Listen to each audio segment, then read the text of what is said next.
You found yourself on another episode of Locked On Bulls. On today's episode, the Chicago Bulls win streak comes to end against the Los Angeles Clippers today. But despite that loss, what our confidence level is in the Chicago Bulls after going 3-1 on this West Coast trip. Me and Pat are going to talk about that. And plus, we get big updates on Zach LaVine and Lonzo Ball's injuries. We're going to get to all that and more on today's Locked On Bulls. You are Locked On Bulls, your daily podcast on the Chicago Bulls, part of the Locked On Podcast Network, your team every day.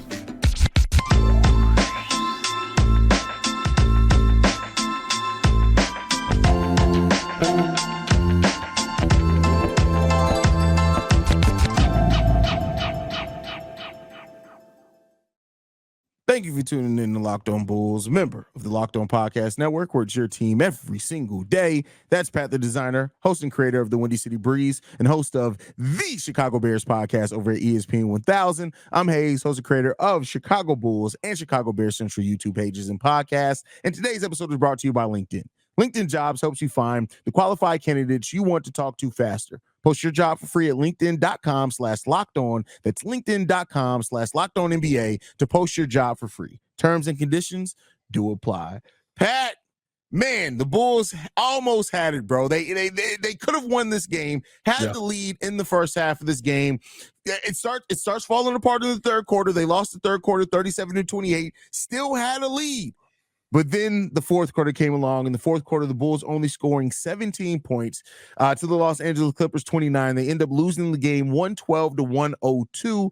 In this game, DeMar DeRozan, solid performance, 24 points, 10 assists from him. Nikola Vucevic takes 22 shots to get 22 points, 11 rebounds, 2 assists from him. Kobe White, 7 of 16 with 19 points, and Ayo Dosunmu with 13 points. And it's a bunch of question marks after that. The bench production was trash today largely. Almost everybody on the bench played bad. The team did get 2 3-pointers. Also, Torrey Craig did get 2 3-pointers, but everything other than that was mad questionable. How you feeling about this game, Pat? This was an ugly one, especially seeing as how, you had such a good start. But I think we all know, if you watch this game, right, what the biggest difference was. The drop-off of Nikola Vucevic in the second half, how they changed defensively on him, how they attacked him a little bit more before he was able to get down low. Still able to knock down some of those tough shots, but weren't allowing him to get to that comfort level where he can do that nice little turnaround float game, end up taking more jump shots in the second half, and wasn't able to knock him down. Was absolutely hot in the first half, 6 for 14, but only going 3 for 8 in the second half. And I think that's where it gets tough, because you're looking for that other guy in the first half. Heck of a half by the Chicago Bulls, right? And you look at DeMar DeRozan, Nikola Vucevic, and Ayo Dosunmu all putting up double-digit points in that half, all getting to the free throw line a ton, doing everything that they needed to do. That's why the Bulls were able to build that, 11-point lead, I believe, going into the second half. But in that second half, you just didn't have as many guys produce. You still had DeMar DeRozan get you in double figures. You still had Kobe White get you in double figures. But when you're going up against the team like the Los Angeles Clippers, the Orlando Magic, when I get there, like the Los Angeles Clippers, you knew that they were going to bring it in the second half. And that's exactly what they did. Kawhi scoring in double digits, 10 points, dominating defensively. It literally felt, me and you were talking about it before we started the pod, like it felt like there was a moment in the third quarter where almost like they literally like turned this key on in their brain, and it was like, all right, defense, engage, because there were like 4 or 5 possessions in a row where the Bulls could not get past the 3-point line, and there was a couple of those where I was like, listen, that's really good ball movement by the Bulls. They're just that good defensively. They had Terrence Mann, Paul George. They had the Captain Carney lineup out there. They had a Carney lineup, bro. Let's get real. Karnish Novus was at that game losing his mind. He had to sit down the entire time. But but still, yeah. Take that for what you will. That was crazy. That was wild. I'll throw one on that. Oh, it is. It's not turned on. That was crazy. Yeah, it was intended to be crazy, but that was crazy. But still, he was excited, is what I'm saying. But no, like that lineup defensively, there was nothing that the Bulls could do. And I will say this: the one part that I think is the biggest downside, and I'll ask you this: why are we enamored with only certain guys doing the extra thing here in Chicago? And I thought this during the game, because when the second half came and we were getting destroyed over and over and over again in a row by a pick and roll between James Harden and Ivan Zubac. I literally was like, why? We're excited by the Alex Carusos because everyone doesn't do that. Mm-hmm. And when you looked at the Clippers lineup, it's like everybody on that team is willing to do a little bit extra, go the extra mile to try and get the ball out of your hands. Like, are we just not teaching guys that you need to do more? Like, is this a coaching issue? Is this a player issue? Because I literally was sitting there watching the game and I was like, this is why we love AC, because there's not enough players on this team that are willing to do what he does every single game. I think it's a culture thing, right? I think it's a culture thing. I mean, for some players it's mentality, but I think typically when you see a whole roster do that, it is culture, right? Like you see that on Miami Heat. You see players that aren't typically good defenders, yes. But they sacrifice their bodies on the Miami Heat. It's a culture thing, and that's why we talk so much here about. I know I talk a lot about it on my platform, like identity, like seeing this Bulls team build an identity is important. I know it sounds like a buzzword, but it really is important. It can definitely win you close games when you have that culture built in. Dog, and I think about like, when we had that, when there was that mindset of like, I'm willing to do anything. It was when Thibs was here, right? And we see a lot of that with the New York Knicks. A little bit under Scott Skiles too. A little bit under Scott Skiles as well. But I remember, I literally was thinking about this during the game. Like, the Bulls culture is not to do the extra mile. It's not to give the extra effort. You don't even move without the ball. It's so odd to me, like watching a team that does it so well, at least recently in the Clippers, and then watching the Bulls on the same floor. And the Bulls were winning at this point, but like, I literally was thinking, like, I remember we got Kyle Korver to try play defense. He wasn't good at it. Like, he was horrible. No, Kyle Korver actually turned into a pretty decent. Okay, all right. I was just saying. like seriously, when you look at what Kyle Korver was before he came here, and then look, he picked it up in Atlanta too. Kyle Korver was solid on ball. Off ball, he was like Zach LaVine. It's like you watch for the stars sometimes. It's like he completely blown up off ball, but he had his time where he was okay on ball. Yeah.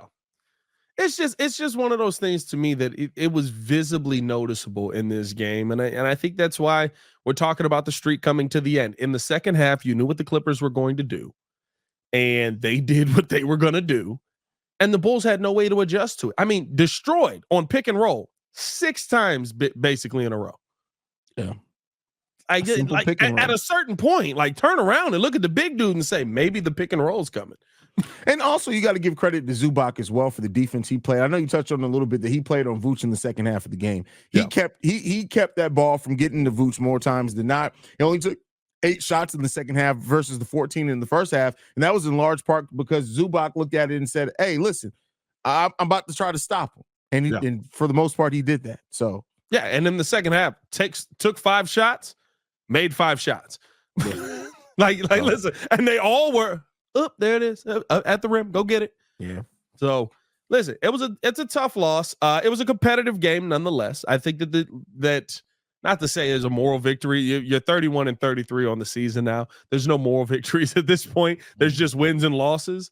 But it's good to see that the Bulls were able to maintain a competitive standard versus one of the better teams in the Western Conference on a trip where they pretty much played better than all of the teams that they went up against. Yeah, that's for sure. Like if somebody would have told me going into this road stretch that the Bulls would have come out at 3-1, I would be like, I don't care what the splits are. I don't care. That I'm good with that. I'm good with coming out of it 3-1. I said when we beat who was it? I said when we beat it wasn't the Warriors. Who we played before the Warriors? Not Denver. Who we played before the Warriors? This was a couple days ago. Utah. That's good. Utah. I said we played Utah. Fun. Glad we won. We're still going 2-2 to get out of here. and they proved me right. And they listen, almost went 4-0. If they had gone 4-0, I'd have come in here. I'd have been a little bit thrown off, a little maybe a little bit more optimism. I don't know if you saw my video on Twitter, but like after the lead in the first half, I was like, they're gonna reel me back in.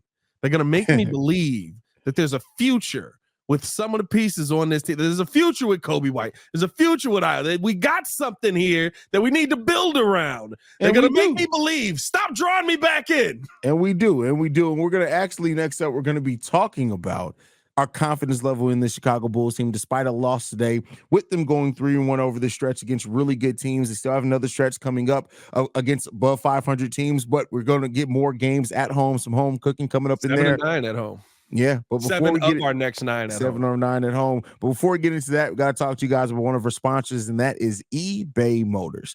Our partners at eBay Motors have teamed up with Locked On Fantasy basketball host Josh Lloyd to bring you some of the best fantasy picks each week, all season long. Whether you're prepping for a daily draft or scouting the waiver wire, every week we're going to provide you players that are guaranteed to fit your roster. So let's see who Josh has picked out for us on this week's eBay's Guaranteed Fit Fantasy Picks of the Week.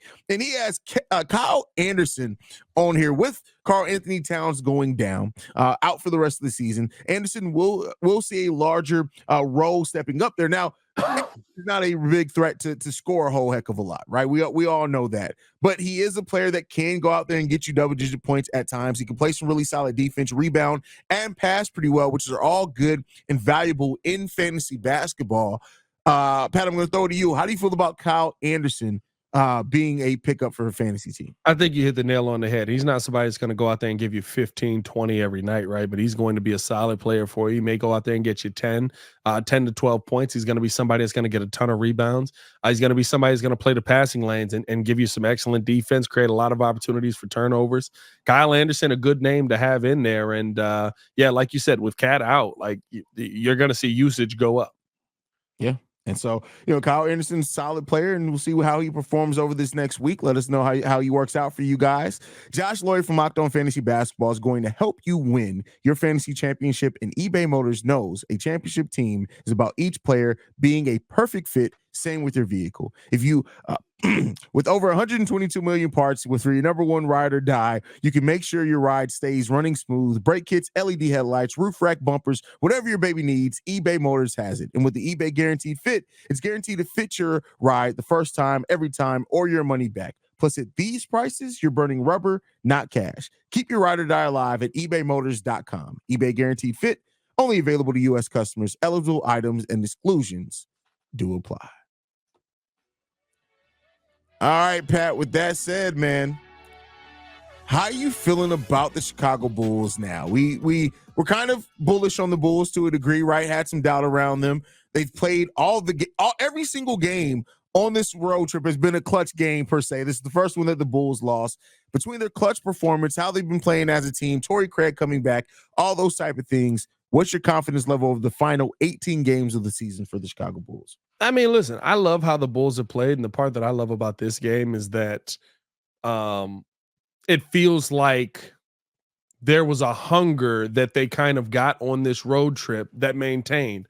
Bulls are now 2 games still above 500 without Zach LaVine, and I think that maybe there's some of that continues, but it's kind of the same thing, right? Like we're still going to be at 500 level. Maybe we get a chance to get above. I would expect us to kind of stay right around that area. And it's not because I don't have a confidence in the team. It's just like I've said the entire time.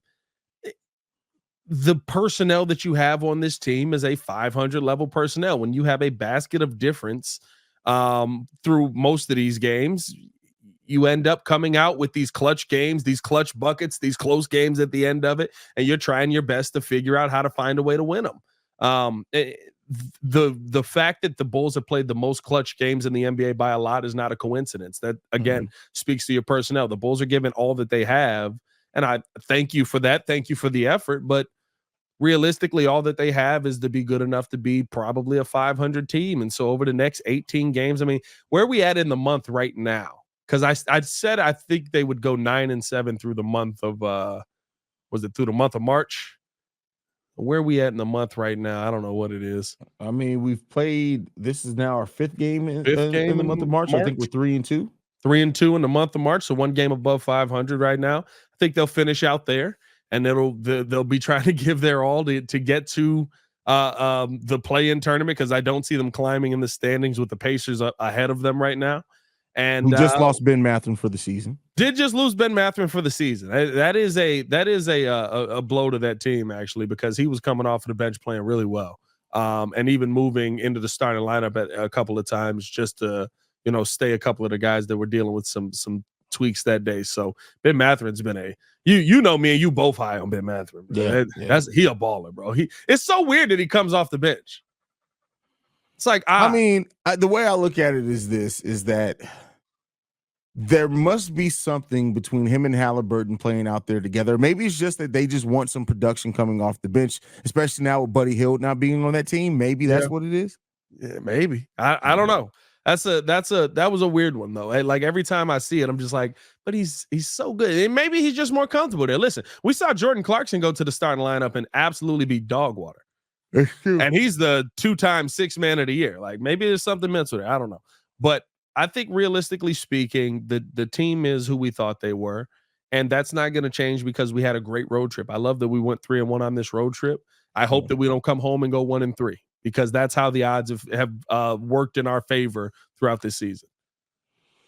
Yeah, I mean, listen, every time the Bulls get close to 500, we've talked about it, they end up going on a big losing streak. Let's hope that this does not start that. We got a tough schedule coming up again, at least to start off next week. We got the Mavericks and the Pacers back, not on a back-to-back, but back-to-back games. That we have those two teams on. So I mean, we'll see how the Bulls perform. Might be at that Pacers game. Y'all pull up on me if I'll let y'all know if I'm going. But yeah, so and next week we got Dallas, Indiana, the Clippers again, and Washington to end next week. So see how the Bulls perform over there. Yes, it's a tough stretch, but you know what? This stretch was a tough stretch. So the season's been a tough season. Everything's been tough. It's all tough, bro. It's all tough. I think that's what it is too, right? That's why my confidence level is not high. Like if we had to put it on a scale of 1 to 10, right? My confidence level is a 5. Well, it depends on what are we being asked that we're confident about. Because if you ask me if I'm confident that they can move up the standings, it's probably not going to happen. If you're asking me my confidence level in that they can finish the season strong, maybe even win more games than they lose over the last part of the season, I'm actually pretty confident in it. I'm still on a 5 on that. That's fair. I mean, I think that would, and that's kind of what I mean. Even with both of those scenarios, right? If we're just talking about finishing out this season strongly, is finishing 500, finishing strong. I know we started 4-15, but 4-15 was a long time ago at this point. You've played a lot of really good basketball since then, and you've played some really bad basketball since then. And it's the up and downs, right? It's the like, I mean, they should be able to work that team out. How'd we lose that one? They should be losing by 15 tonight. They won by 10. What? Huh? The Bulls have the 9th best record in the NBA since December. I'll take that. Considering, listen, we started off terribly, and then not only did we start off terribly, we lost Zach over that time. We lost Patrick Williams. We lost Torrey Craig for a long period of time. So with all those things, that added color added to that, I'm still pretty confident in this team, man. But I get confident in what though? I like it's like you said, but I understand like confident in them finishing strong, but like is finishing strong being 500 for this team considering everything that they had? Yes. If you came into the season and knew we were only going to get 25 games of Zach LaVine, and over those 25 games, probably 10 of those, if not more, were some of the worst basketball that he's played as far as scoring wise. Yeah. You lose Torrey Craig, who was a player that we knew coming into the season, we thought that he could eventually take over the starting power forward spot just because we didn't know P. Will, right, what he was going to be able to give. But you lose that for the majority. He's played less than 30 games, I think, so far in this year. Yeah. Then you look at losing Patrick Williams. Yeah, Patrick Williams has his up and downs, but guess what? Still, he's somebody who defensively helps the Bulls in a lot of games, even though he's very passive at times. Yeah. And then we lost Caruso for a stretch over there. We lost DeMar for a few games. We lost Vooch for a few games. So all those things added into that. Yeah, if you would have told me that, I'd say that is still strong. I don't know, man. I guess for me it's tough now because it's like if that's your finishing strong, what are we finishing? I mean, like that's like if us finishing 500 is us finishing strong, then like listen, if we finish with the win percentage we had over this road trip, that's finishing strong to me. Right? Like if you go out there and you actually get above 500, and you don't even have to be a ton above 500. If the Bulls finish something like 3 games above 500, that's a strong finish because that means you finish out your season. Yeah, but I guarantee you for 100% fact, Pat, because I talk to you every day. If somebody would have told you at the start of this season the Chicago Bulls would lose Zach LaVine and still finish at 500, you would have been like, there's no way. Yeah, but I also would have. Are they also telling me, but Kobe White becomes the person that we've been hoping he would become for 4 seasons now? Yeah, I mean, like, true, I think there are things that, yes, they would be negatives for it, but also looking at it, right? And you have to add the context of how poorly the Bulls played with Zach. Like, true, there's also the fact that when he was on the court, we're 4 games below 500 with him versus now the team, which is overachieving without him, being 2 games above. Like, I think that all does play into the story of, like, what does finishing strong mean? But it still means that, because you still had a player go from being somebody who played less than 23 minutes a game last season, that came off your bench, only started 2 games, to be the player leading the league in minutes played and turned into a solid offensive piece. Because we knew coming into the season, we talked about it. We knew that for the Bulls to have success, somebody was going to have to make a leap. We got that.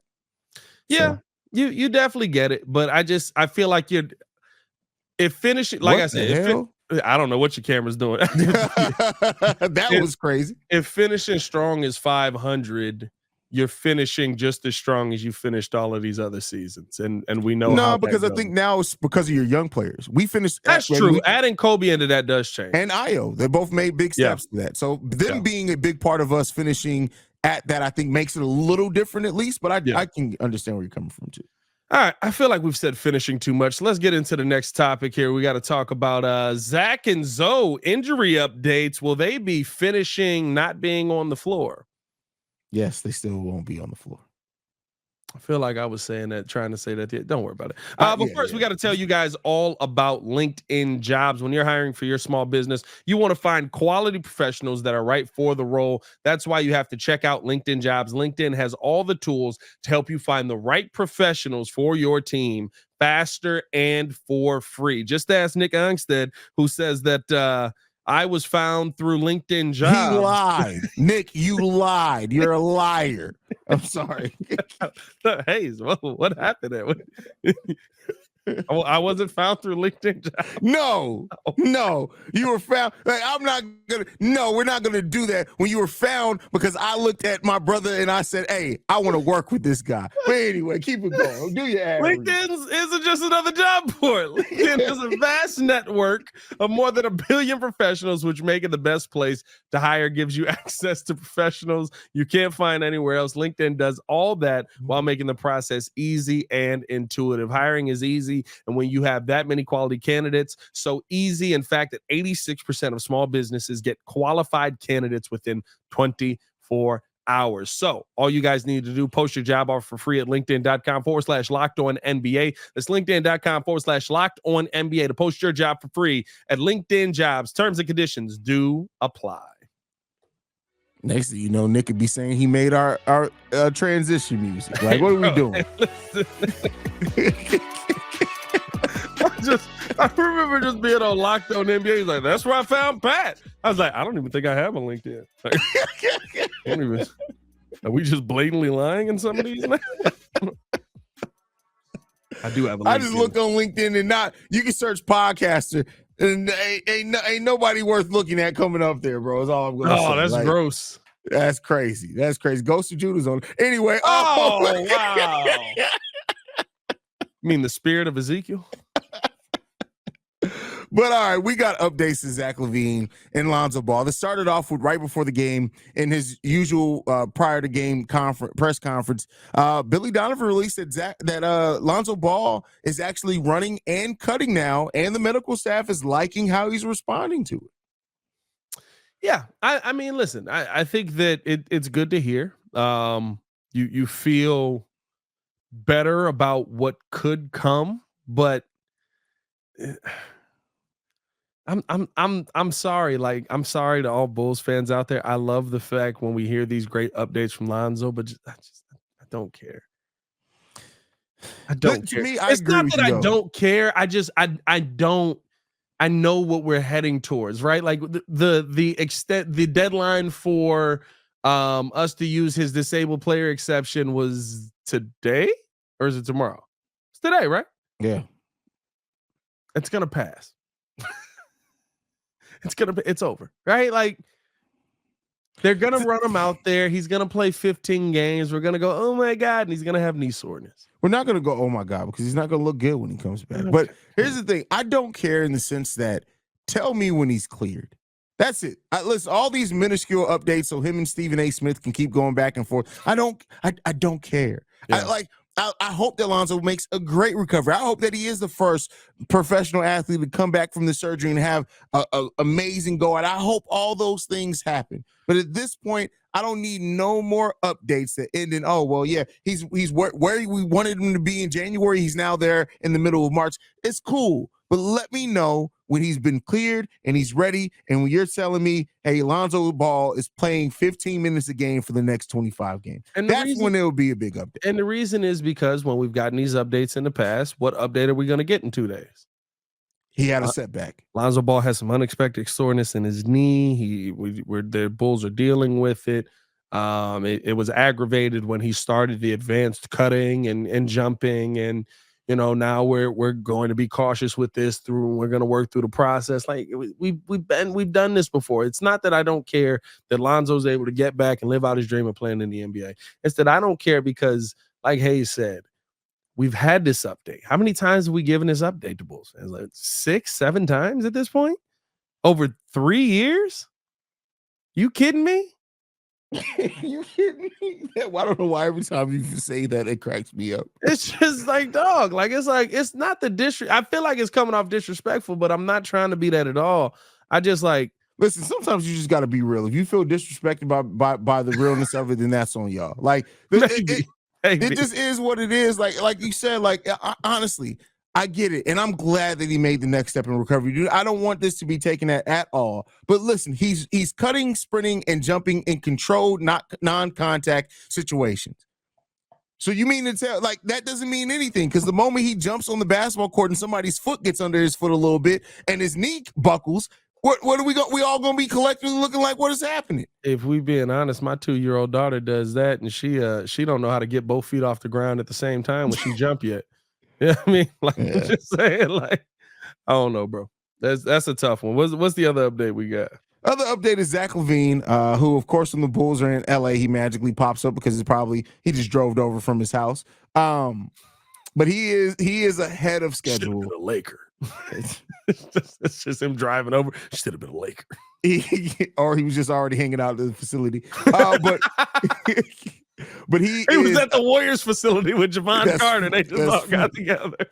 We got to talk about it. Not Javon Carter. Javonte Green. My bad. He is still a Bull, because the fact that the Bulls beat the Warriors and he is technically on the Warriors roster, and he comes and celebrates in the locker room with the Chicago Bulls. Javonte Green is still a Chicago Bull. That's all I'm saying on that. Bro, at heart, he will always be Chicago. Bro, you can't come here, start rocking full sweatpants, track suits out here. And he's still throwing up the folk. Yeah, I mean, and selling CDs out of the back of the car and think he's not going to be a Chicago guy. Javonte Green, when his NBA career ends, he will be moving back to Chicago to start basketball camps in the inner city. That's hilarious. But so Zach LaVine is ahead of schedule in the recovery from his foot surgery. Now, keep in mind, there's still not any chance of him coming back by the season, so that is what it is. All that tells me is, hey, I'm letting everybody know who's thinking about trading for me. I will be ready to go by the start of the season. That's all that says to me.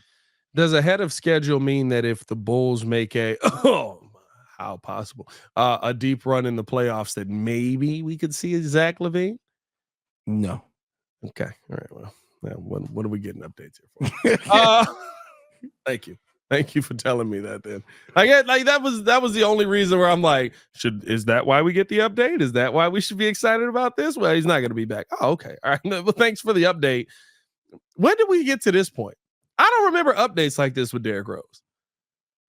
Oh, I remember them being like, "Hey, how's Derrick?" I also think the Bulls didn't know, so they couldn't give us those updates. I don't think they knew. Jeff Tanaka's not giving updates, baby. Hey, no, Jeff, I think that his private doctors looked at Jeff Tanaka and said, "Hey, this is the guy. I'm not giving this guy no medicals." Bro, they can't prove if he's a doctor or not. I don't trust it. I'm not trusting. He seems like the kind of guy to let somebody slam their face into the court, and he gets there a little slow.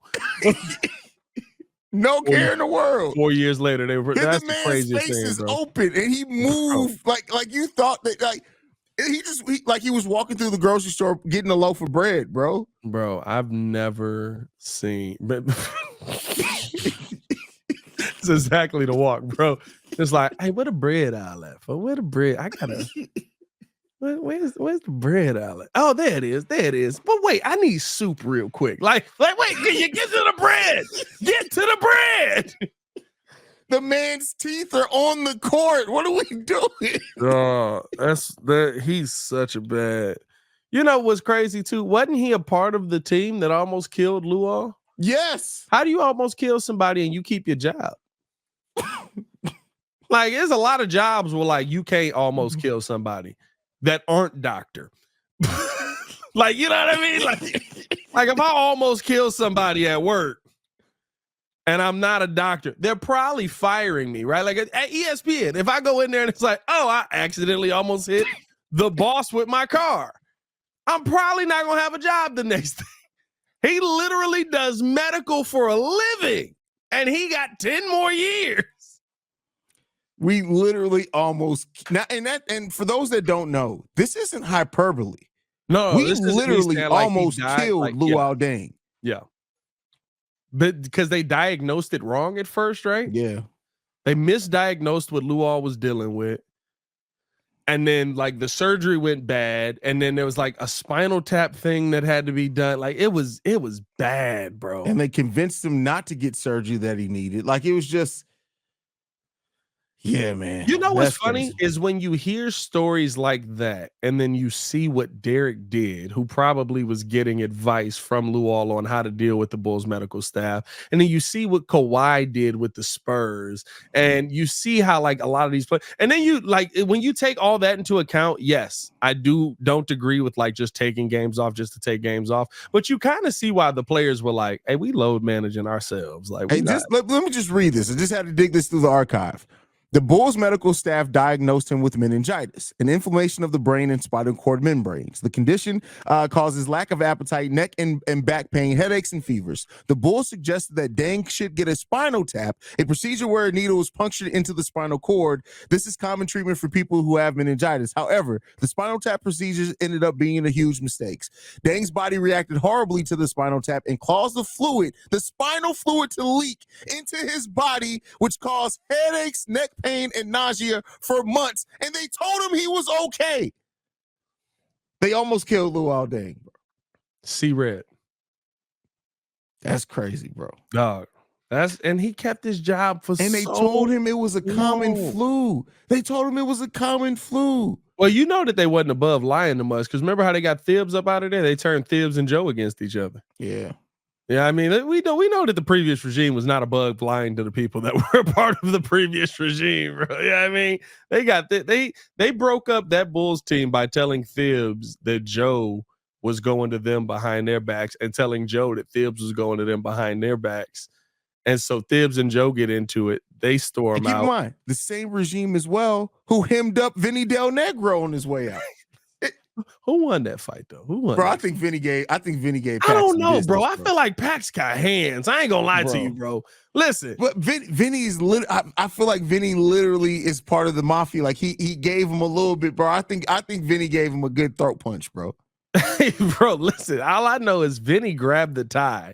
Like, but I feel like, you know what? Also, I thought it was Pax who grabbed the tie and Vinny punched him. I thought Vinny grabbed the tie because my logic has always been, well, that wouldn't have worked because Pax definitely wears clip-on ties. So he would have just got up out of that situation and got to throwing the foo-fops. Like, why have we gone down this road? Bottom line, Zach LaVine's not coming back. There's the update to the injury, guys. I don't know. do the first punch in there. Oh, you're right. No, Paxton grabbed Vinny Del Negro by the tie. Ooh, Vinny definitely wears a tie. He definitely wears a real tie. So, and I told you, Vinny Del Negro jabbed him twice in the chest and challenged him to a fight. Vinny's about that business, bro. Jabbed him twice in the chest. They probably saying like the push though. I don't care. They probably saying he put hands on him. Do? He put hands on him. He put hands on him. Bro, that was fired. That was 14 years ago, bro. The fact that we still remember that is crazy. Listen, and the Bulls also. It does say in the they did say in the article that this is not the first time that Vinny Del Negro. Apparently, Vinny Del Negro has been putting hands on people for a while. Listen, Vinny about that action, bro. Vinny about that action. He's not a coach, bro. I've often wondered that. I believe, if I'm not mistaken, he finished with like he's an above 500 record as a coach. I don't get why he's not a coach. I don't want him back, but like, why isn't he a coach? Like, I don't know, man. I don't know, man. Hey, we appreciate y'all for tuning in. Hit that like button, subscribe to the page, leave that 5-star review. Appreciate y'all sitting it through us going down Bulls memory lane of fights and death. Follow us on everything at Locked On. Follow me on everything at Pat The Dsigner. You guys can follow me at CEO Haize. Thank you guys for tuning in. Locked On Bulls is free and available on every podcasting app and platform of your choice, as well as YouTube and the Odyssey app. For Pat The Dsigner, this has been Locked On Bulls. We out here. Peace, y'all. Peace. Locked On Jeff Tanaka out here. Oh, well, we're back.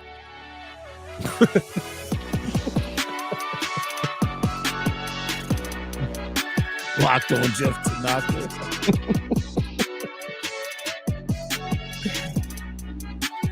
Attempted murder and flying fist. Is Locked On Bulls or Locked On MMA? Is there a Locked On MMA? It's got to be, right?